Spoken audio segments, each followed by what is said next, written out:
आज मैं कोई कॉमेडी नहीं करूंगा, वैसे भी नहीं करता हूं, पर आज नहीं करूंगा क्योंकि आज मैं हूं आपका अपना झोला छाप चार्टर्ड अकाउंट। घबराइए मत, ये वाला झोला छाप झोला उठाकर चल देने वालों से फिर भी बेहतर, गुस्ताखी माफ। आजादी के 79 साल पूरे हो गए हैं और हर साल की तरह इस साल भी आम जनता में भारी कंफ्यूजन है कि इसको 79th इंडिपेंडेंस डे बोला जाए या 80th। उम्मीद करते हैं देश की सबसे बड़ी फैक्ट चेकर मुस्कान कारिया, जिन पे BBC तक ने डॉक्यूमेंट्री बना दी है, वो इसके बारे में जल्दी ही I bet you didn't know this का एक नया एपिसोड लेकर आएंगी और देश की जनता को इस मुश्किल सवाल का जवाब देकर उनको स्ट्रेस से मुक्ति दिलाएंगे, ताकि ये जनता जाते हुए आम के सीजन में आखिर के 2-4 बड़े बड़े स्वादिष्ट और जूसी आम खाकर अपने आम आदमी होने की समस्याओं और मुश्किलों को 2 पल के लिए भूल जाए और इंडिपेंडेंस डे पर मेरा भारत महान टाइप की स्टेटस लगाने के लिए खुद को मेंटली, फिजिकली और इमोशनली तैयार कर पाए।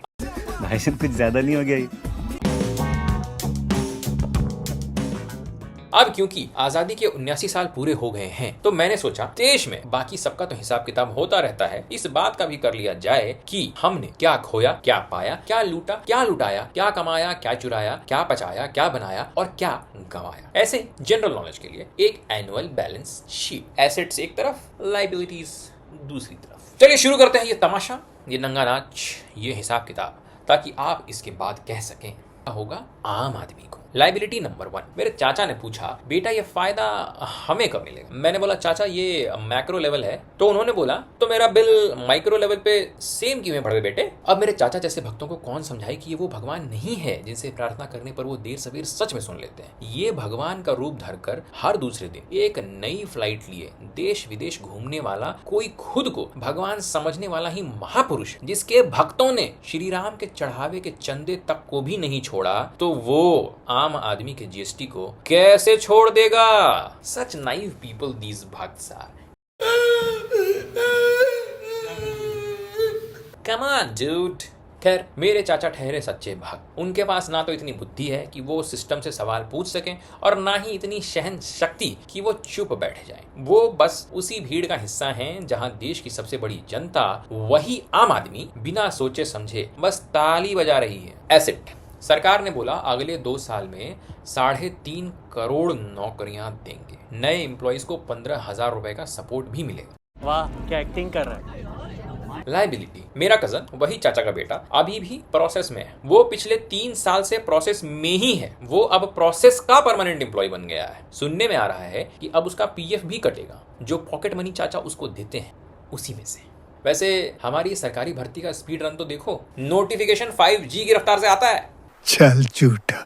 अरे पूरी बात तो सुन लो यार। हाँ, तो नोटिफिकेशन 5G की रफ्तार से आता है 5-7 साल में एक बार। फॉर्म भरने की विंडो इतनी तेज खुलती है कि पलक झपकते ही सर्वर डाउन हो जाए, और एग्जाम भी हो जाता है 5-7 साल में एक बार। पर असली ट्विस्ट तो रिजल्ट के टाइम पर आता है, जहां कछुए की स्पीड भी मात खा जाए। बिल्कुल एयरटेल के कस्टमर केयर जैसा माहौल है। कॉल तो तुरंत कनेक्ट हो जाती है, बस बात सुनकर समस्या का समाधान करने के लिए कोई इंसान नहीं मिलता। अरे साला, इतना अलगे फ्रॉड चल रहा है।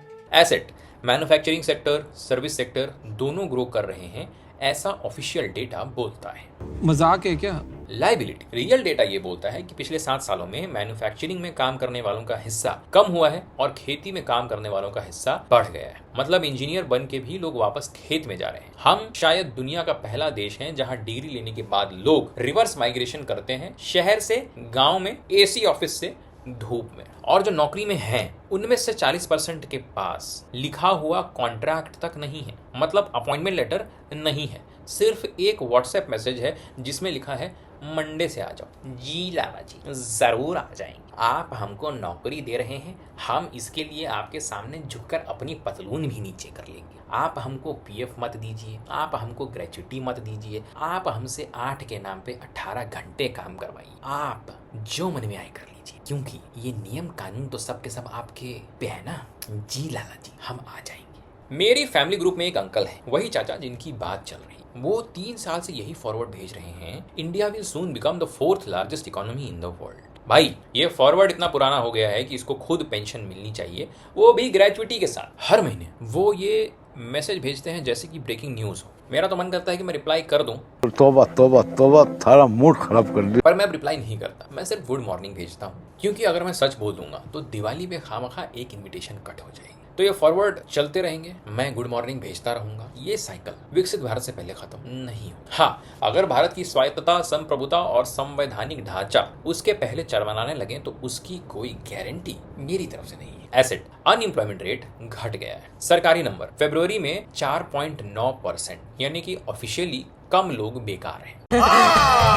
नहीं, झूठ बोल रहा है। लाइबिलिटी, मेरे पड़ोस वाले भैया जो जोमेटो पे डिलीवरी करते हैं, उनके पास बीटेक की डिग्री है, वो ऑफिशियली एम्प्लॉयड है, बस उनकी डिग्री ऑफिशियली अंडर एम्प्लॉयड है। उनके रेज्यूमे पे लिखा है कंप्यूटर साइंस, उनकी डिलीवरी बैग पे लिखा है too educated to hire, your resume is fired, you are not hired. तो कहने का मतलब यह है कि नंबर सही है, बस जो नंबर बता रहे हैं वो जनता को जानबूझकर कंफ्यूज कर रहे हैं। अब थोड़ी विजन की बात कर लेते हैं। सरकार ने कहा 2035 तक हमारा इजराइल के जैसा आयरन डोम वाला डिफेंस सिस्टम होगा, 2047 तक न्यूक्लियर पावर कैपेसिटी 10 गुना होगी और $1 ट्रिलियन की इकोनॉमी होगी। सुनने में लगता है कि हम छोले पूरी जलेबी का अगला नाश्ता सीधा मार्स पे ही करने वाले हैं। मिसाइल रेडी हो जाएगी, रॉकेट रेडी हो जाएगा, इकोनॉमी रेडी हो जाएगी। पर लाइबिलिटी का सच ये है कि मेरे कजन और उसके जैसे लाखों लोगों का ऑफर लेटर अभी भी अंडर रिव्यू है। पेपर लीक की वजह से बच्चे सुसाइड करने को मजबूर हो रहे हैं। पूरा देश एक पगले के पुत्र प्रेम की वजह से मिलावट वाला पेट्रोल भी खरीद रहा है और उससे होने वाले रिपेयर का खर्च भी उठा रहा है। अच्छा, इससे पहले कि मैं आगे बढ़ूं, एक बहुत ही जरूरी भीख मांग लेता। हाँ तो मित्रों और फ्रेंड्स, अगर आपको ये बैलेंस शीट समझ में आ रही है तो सब्सक्राइब कर दीजिए, क्योंकि हमारे चैनल का भी अपना एक बैलेंस शीट है। एसेट्स में आप लोग हैं जो लाइक, सब्सक्राइब और शेयर करते हैं। लाइबिलिटी में वो लोग हैं जो लाइक, सब्सक्राइब और शेयर किए बिना आगे बढ़ जाते हैं। भगवान माफ नहीं करेगा तुमको। तो फाइनल टैली, एसेट्स में है बड़े सपने, बड़ी घोषणाएं, बड़े नंबर्स। लाइबिलिटीज में है परेशान लोग, छोटी नौकरियां और कम होता पेशेंस। और देखो, मैं भले ही झोला छाप चार्टर्ड अकाउंटेंट हूं, पर इतना बड़ा फ्रॉड साइन नहीं करूंगा। ये बैलेंस शीट कभी टैली नहीं हो सकती। एसेट्स और लाइबिलिटीज के बीच का फासला तो नॉर्थ पोल और साउथ पोल से भी ज्यादा है। तो ऑडिटिंग के बाद मेरी फाइनल रिपोर्ट बस इतनी ही है। Figures do not tally, kindly resubmit next year. आप 5 साल का और वक्त दे दीजिए मित्रों, मैं ये नंबर्स मैच करा दूंगा। आप पिछले 12 साल से यही 5 साल वाला चूरन बेच रहे हैं मित्रों, प्रोडक्ट चेंज कर लीजिए। पब्लिक अब समझदार हो रही है धीरे धीरे। तो ये है हमारा असली जीडीपी, ग्रोथ डेफर्ड परपेचुअली। वाह वाह वाह वाह वाह वाह भाई, ये वाली लाइन लिखने के लिए तो देखो अवार्ड मिलना चाहिए। इस बात पे तो सब्सक्राइब कर दो प्लीज। क्या फुल फॉर्म निकाला है, वाह वाह वाह। जीडीपी ग्रोथ डेफर्ड परपेचुअली, वाह वाह वाह वाह वाह वाह। तो आजादी का रियल स्टेटस अभी के लिए प्रोसेसिंग कर दिया है। अगली सुनवाई 2027 में। तब तक के लिए फाइल वहीं रहेगी जहां हमेशा रहती है, प्रोसेसिंग में। जय हिंद, जय भारत, भारत माता की जय।